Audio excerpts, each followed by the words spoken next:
नमस्कार। स्थानीय राजनीति की चौपड़ पर, स्थानीय राजनीति की चौसठ पर अगर पैसे पासे फेंक कर देखें तो मीरा भाईंदर की स्थानीय राजनीति की दशा और दिशा दोनों हमें समझ में आ जाएगी।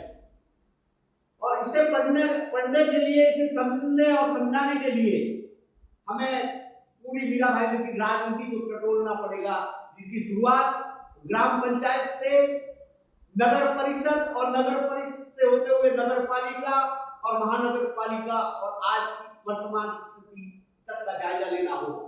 1993 के दौर में जब पहला नगर परिषद का चुनाव हुआ, उस समय मीरा भाईंदर में कांग्रेस का वर्चस्व था।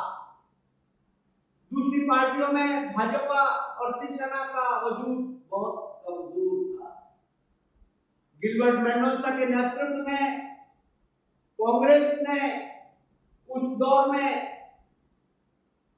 पूर्ण बहुमत प्राप्त करके सत्ता बनाई और पहला नगराध्यक्ष गिलबर्ट मेंडोजा बने। उसके बाद 1997 का दौर कांग्रेस पार्टी, लेकिन सिंबल कांग्रेस पार्टी का अलॉट नहीं हुआ प्रदेश से। ऐसे में तीन किरदार अपने अपने हिसाब से अपने साथ एक एक को जोड़कर चुनाव लड़े, लेकिन जीती कांग्रेस ही। लेकिन गुटबाजी की शुरुआत कांग्रेस में उस समय जो गुटबाजी के बीज थे वो उगने शुरू हो गए कांग्रेस में, और नगराध्यक्ष के तौर पर प्रफुल्ल पाटिल विराजमान हुए। उसके बाद किन्हीं कारणों से प्रशासकीय राज आ गया, नगर पालिका को भंग कर दिया गया। उसके बाद मीरा भाईंदर में महानगर पालिका की स्थापना होती है। पहला चुनाव 2002 में होता है और 2002 में चुनाव होता है, उसमें 3 के पैनल से चुनाव होते हैं, 79 सीट होती है। उसमें राष्ट्रवादी कांग्रेस को 30 सीटें मिलती है, क्योंकि तब तक राष्ट्रवादी कांग्रेस की स्थापना हो चुकी होती है। शरद पवार साहब कांग्रेस से अलग होकर पार्टी अपनी बना चुके होते हैं। गिलबर्ट मेंडोजा कांग्रेस से राकपा में प्रवेश करते हैं और राकपा को लीड करते हैं। राष्ट्रवादी कांग्रेस को चुनाव में 30 सीटें मिलती है। नेशनल कांग्रेस, जिसका नेतृत्व मुजफ्फर हुसैन साहब करते हैं, उनको 18 सीट मिलती है। भारतीय जनता पार्टी का नेतृत्व रोहिदास पाटिल करते हैं, उनको 15 सीट मिलती है। शिवसेना को 4 सीट मिलती है। बाकी वगैरह वगैरह अपेक्स और एक शहर विकास आघाड़ी करके प्रफुल्ल पाटिल को 8 सीटें मिलती है। 2002 के बाद 2007 का चुनाव आता है। कांग्रेस अपने सबसे इतिहास के सबसे चरम स्थान को प्राप्त करती है, उसे 33 सीटें मिलती है। गिलबर्ट मेंडोजा की राष्ट्रवादी पार्टी को 20 सीटें मिलती है। भारतीय जनता पार्टी का ग्राफ नीचे गिरता है, उसे 9 सीट मिलती है। शिवसेना को 5, अपक्ष 5, ऐसा करके सब मिलाकर 79 सीट में पहले महापौर बनने का सौभाग्य मिलता है 2007 में नरेंद्र मेहता को। नरेंद्र मेहता का राजनीतिक सितारा एक उस राजनीतिक निर्णय से आ जाता है जिसमें जो राजनीतिक निर्णय मुजफ्फर हुसैन और गिलबर्ट मेंडोजा के आंदोलन से शुरू होता है। और इस राजनीतिक घटना ने मीरा भाईंदर की राजनीति को बदलने में बहुत बड़ी भूमिका अदा की। इस निर्णय से नरेंद्र मेहता उसके बाद पीछे मुड़कर नहीं देखते हैं। भाजपा 2009 का फिर विधानसभा चुनाव आता है, विधानसभा सीट बन जाती है मीरा भाईंदर, और पहला चुनाव होता है गिलबर्ट मेंडोजा और नरेंद्र मेहता के बीच। गिलबर्ट मेंडोजा राकपा से उम्मीदवार बनते हैं, नरेंद्र मेहता को भाजपा सीट मिलती है, गोपीनाथ मुंडे साहब प्रदेश अध्यक्ष होते हैं। नरेंद्र मेहता चुनाव तो हार जाते हैं, लेकिन उस चुनावी हार के बाद वो मुड़कर देखते नहीं है और 2012 के महानगर पालिका चुनाव में राष्ट्रवादी कांग्रेस को ब्रेक करते भारतीय जनता पार्टी 30 सीट पे काबिज हो जाती है। और पहला बार 30 सीट के बावजूद भी जब महापौर बनने की बात आती है तो कैटरीन परेरा महापौर बनने में कामयाब हो जाती है। तोड़फोड़ मीरा भाईंदर की राजनीति का इतिहास रहा है, और कब कौन किसके साथ रहा, किसने किसका विकेट लिया, ये विश्लेषण से जरूर हो सकता है। किसने किसके साथ जोड़ी बनाई, हर दौर में चले जाइए आपको ये सब नजर आएगा। कभी जिक्र उनका जब प्रभाव वाइज अपन करेंगे रिकॉर्ड, तब जरूर करेंगे इन सब चीजों का।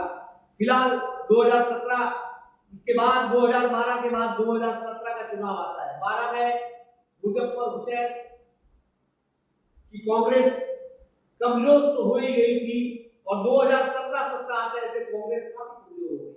2017 में 61 सीटें भाजपा को मिलती है, 22 सीटें शिवसेना को मिलती है,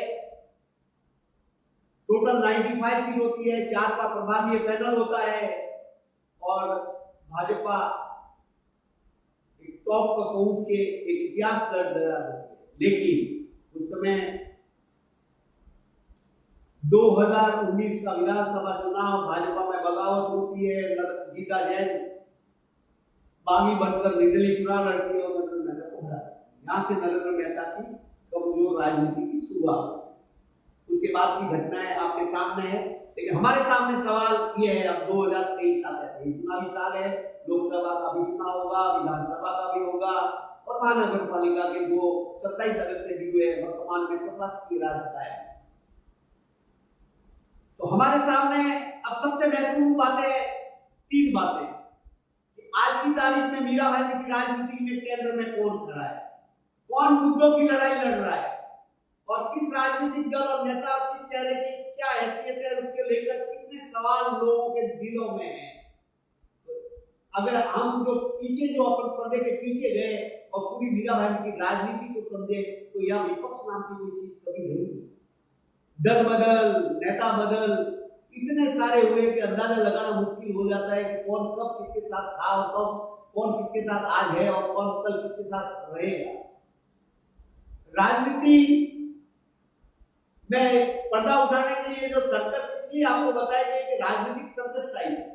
तो मीरा भाई की राजनीति एक सर्कस के समान है और जब अब प्रशासकीय राज चूंकि चल रहा है, कई प्रशासकीय खराब पास हो रहे हैं, लेकिन स्थानीय राजनीति से लेकर सवाल सिर्फ सर्कस बनता नहीं है। सवाल है वो प्रशासकीय खराब, उनका विजन, स्थानीय पार्टी के राजनीतिक दलों का, राजनीतिक नेताओं का एक्चुअली विजन क्या है, कौन से आंदोलन कर रहे हैं, कौन से अटैक कर रहे हैं और जनता की जो शिकायतें हैं, जनता के जो मुद्दे हैं, उस पर कौन कितना बात कर रहा है। सब हर कोई यहाँ परसेप्शन और नैरेटिव सेट करने में लगा हुआ है। जनता की समस्याएं यूं की यूं खड़ी है, चुनाव बहाने पे खड़े हुए हैं।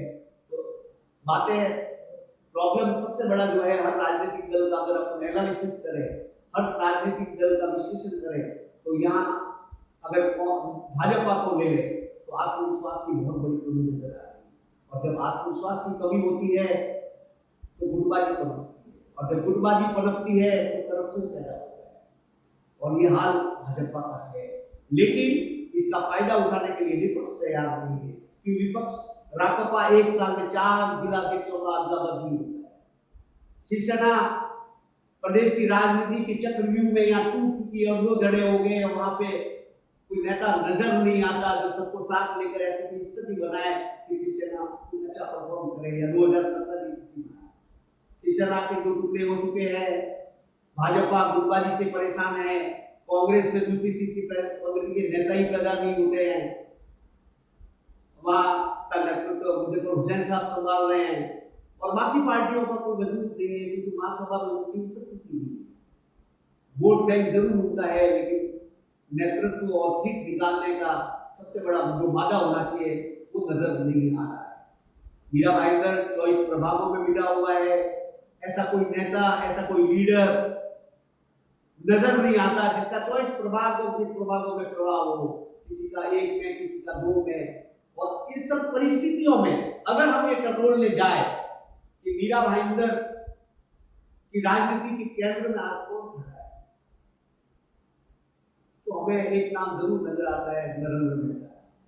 इसे कोई इनकार कर नहीं सकता। और बाकी जो नेता के नाम बहुत है, गिलबर्ट मेंडोजा का ले लीजिए, मुजफ्फर हुसैन साहब का ले लीजिए, प्रताप सरनाईक साहब को ले लीजिए, गीता जैन का ले लीजिए, मोहन पाटिल का ले लीजिए, प्रभाकर मात्रे का ले लीजिए, अरुण कदम का ले लीजिए और सारे ढेर सारा नाम ले लीजिए, लेकिन कौन कहाँ टिकेगा 2023 चुनावी साल? इस सबसे बड़ा सवाल हमारे सामने है, क्योंकि जनता को चाहिए जनता के सवाल उठाने वाला कौन जनता के मुद्दों को उठा रहा है। प्रशासकीय राज 27 अगस्त 2022 से लागू है, जो 1 साल पूरा होने को है, और उस दरमियान कितने प्रशासकीय सत्ता अगर उनकी थी तो प्रशासकीय ठहराव अलग आएगा, तो सत्ता बदली तो प्रशासकीय ठहराव बदल जाते हैं। आज चूंकि प्रदेश में भाजपा की सरकार है और भाजपा इन मुद्दों को लेकर अगर जिक्र करें, नरेंद्र मेहता जरूर कई मुद्दों पे अपनी आवाज उठाते हैं। उसके लिए पब्लिक में भी वो हमें जो मिलता है फीडबैक, तो पब्लिक में भी वो रेस्पॉन्स जरूर मिल रहा है, क्योंकि आज की तारीख में जो मुद्दे चल रहे हैं उसको उठाएगा कौन। अंत में आपसे गुजारिश, हमारे यूट्यूब चैनल को सब्सक्राइब करें और कमेंट बॉक्स में जरूर कमेंट दें, ताकि हम जब नया वीडियो बनाए तो आपके मुद्दे को लेकर, आपके कमेंट को ध्यान में रखकर उस पर ध्यान दे सके। शुक्रिया, आभार।